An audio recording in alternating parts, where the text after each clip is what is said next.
Outil d'évolution, instrument de révolution, la mode. Son impact, son passé et son devenir ne cessent d'animer, de passionner et parfois même d'exaspérer. Des actualités aux tendances du secteur, en passant par les grands enjeux sociétaux auxquels la mode fait face, on parlera de tout ça ici, ensemble. Merci d'être là et bienvenue sur Stylé.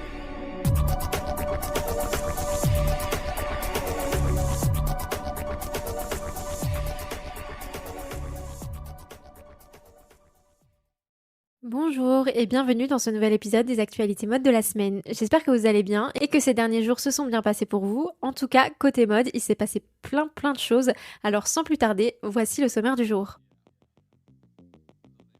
D'abord, on parlera chiffres avec le groupe de luxe LVMH qui a communiqué sur ses performances du premier trimestre. On abordera ensuite la maison Chanel qui a annoncé cette semaine la nomination d'un tout nouvel ambassadeur de marque. Puis après LVMH, c'est Kering qui s'est confié sur ses chiffres du premier trimestre 2026. Je vous en dis plus juste après. On évoquera ensuite Mathieu Blazy, le directeur artistique de Chanel, qui figure dans le top 100 des personnalités les plus influentes de l'année, aux côtés d'autres visages phares de la mode. Et enfin, pour la minute culture mode, on parlera d'une photographe emblématique qui a marqué l'histoire de la mode, mais pas que.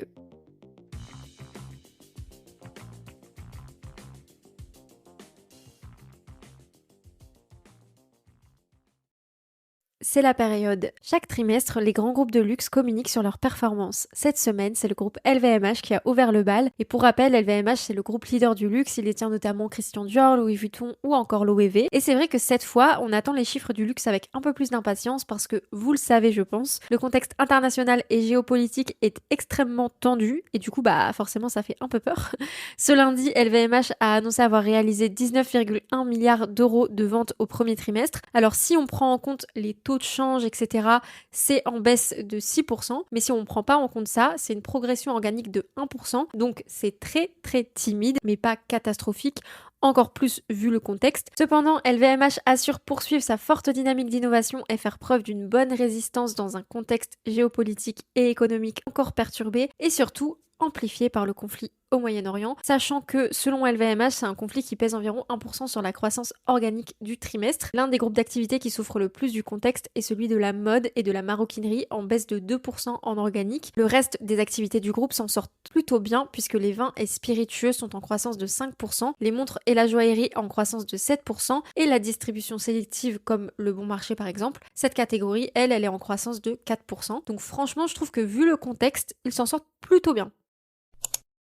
Pendant qu'LVMH parle les chiffres, une maison emblématique du paysage mode français a elle aussi fait une grande annonce. Chanel vient de nommer l'acteur Pedro Pascal comme nouvel ambassadeur de marque. Mathieu Blazy, le directeur artistique de Chanel depuis plusieurs mois maintenant, s'est confié au sujet de cette décision, expliquant que Pedro Pascal était un homme formidable et un acteur incroyable, que sa gentillesse, son talent et sa vision du monde étaient des éléments très inspirants, et enfin qu'il était ravi de l'accueillir au sein de la maison Chanel. Et c'est clairement un choix très stratégique puisque Pedro Pascal est extrêmement populaire, c'est un acteur très apprécié. Si vous ne le connaissez pas, il a 51 ans, il a débuté sa carrière dans Buffy contre les vampires, puis il a joué dans Narcos, Game of Thrones, The Last of Us, jusqu'à devenir une figure absolument incontournable du cinéma.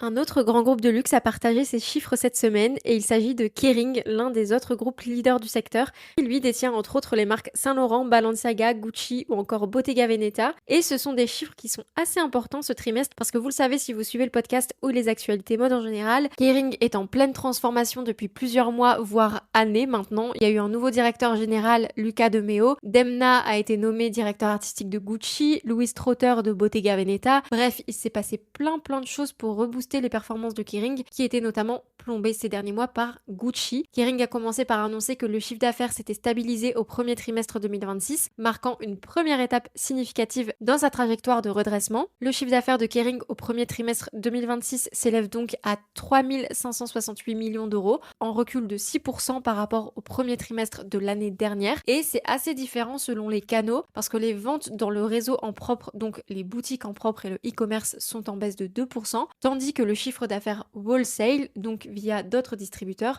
lui, il est en hausse de 6%, notamment grâce à la lunetterie. Côté Gucci, ça ne s'arrange pas vraiment. La marque qui représente une grande partie du chiffre d'affaires de Kering au global a réalisé 1347 millions d'euros de ventes au premier trimestre, mais c'est en baisse de 14%, donc c'est pas rien. Kering s'est également confié sur le conflit au Moyen-Orient, expliquant que la sécurité des équipes sur place était une priorité et qu'à ce jour, aucun de leurs collaborateurs n'avait été directement touché. Une cellule de crise a également été ouverte par le groupe et le réseau en propre, donc les boutiques, elles restent opérationnelles. Côté chiffres, le chiffre d'affaires retail de la région a reculé de 11% après avoir progressé sur les 2 premiers mois de l'année. Pour l'avenir, face à un environnement géopolitique et macroéconomique incertain, le groupe va mettre l'accent sur l'agilité et une exécution rigoureuse en dotant chacune de ses maisons d'une stratégie de marque plus structurée et plus pérenne, donc affaire à suivre.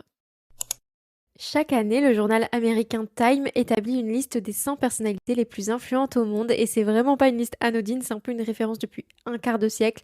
La liste a été créée en 1927 carrément. Et alors on retrouve des personnalités venant de tout secteur, la politique, le cinéma, les scientifiques, les astronautes, bref, il y a tout le monde et évidemment les créateurs de mode ne font pas exception. Cette année, on retrouve notamment Mathieu Blazy dans cette fameuse liste. Mathieu Blazy qui, vous le savez sans doute, a été pendant plusieurs années directeur artistique de Bottega Veneta avant de succéder à Virginie Viard et Karl Lagerfeld finalement aussi, en prenant la tête de la direction artistique de la maison Chanel. Un challenge loin d'être facile ni anodin, qu'il parvient cependant à relever avec brio pour le moment. Mais le créateur de mode n'est pas le seul à figurer dans la liste. Après Miuccia Prada et Willy Chavaria l'année dernière, on retrouve également Ralph Lauren et Victoria Beckham, mais également la mannequin Eunok Yai. Et c'est l'heure de la minute culture mode. Et pour l'occasion, je voulais vraiment vous parler d'une exposition que j'attends depuis un bon moment maintenant avec une grande impatience. Depuis le 10 avril et jusqu'au 2 août 2026, le Musée d'Art Moderne de Paris présente la plus importante rétrospective consacrée à une photographe de renom, Lee Miller. Si vous ne connaissez pas Lee Miller, c'est une femme incroyable. Elle a été mannequin, artiste surréaliste, photographe de mode, mais aussi correspondante de guerre accréditée par l'armée américaine. Elle est vraiment l'une des photographes les plus importantes de son époque. Elle a laissé des photos incroyables derrière elle. En fait, elle a commencé sa carrière en tant que mannequin, du coup, à la fin des années 1920. Puis, quelques années plus tard, elle ouvre son propre studio de photographe et elle travaille notamment pour le magazine Vogue. Et je trouve que son parcours est tellement intéressant parce qu'après la mode, elle est devenue l'une des rares femmes photographes à obtenir une accréditation pour couvrir la guerre, se rendre sur le terrain et prendre des photos d'autres femmes aussi engagées dans la guerre, des aviatrices, des membres de la défense anti-aérienne, des infirmières. Elle s'est aussi rendue dans 2 camps de concentration pour photographier l'horreur que c'était et surtout elle a fait en sorte que plusieurs de ces clichés-là soient publiés dans Vogue. Donc on peut penser qu'on s'éloigne du sujet, mais vous le savez, on en a déjà discuté, mode, politique et même histoire sont tous les 3 intimement liés et le parcours de Lee Miller en témoigne très très bien. En tout cas, si ça vous intéresse, l'expo a lieu jusqu'au 2 août au Musée d'Art Moderne de Paris. Et voilà, votre récap des actualités mode de la semaine est désormais terminé. J'espère que cet épisode vous a plu et que vous avez appris des choses. En tout cas, comme d'habitude, je tiens à vous remercier parce que vous êtes toujours aussi nombreux à m'écouter et ça me fait très plaisir. N'hésitez pas à vous abonner et à donner votre avis avec les petites étoiles si ça n'est pas déjà fait. Et en attendant le prochain épisode, je vous dis à bientôt sur Stylé.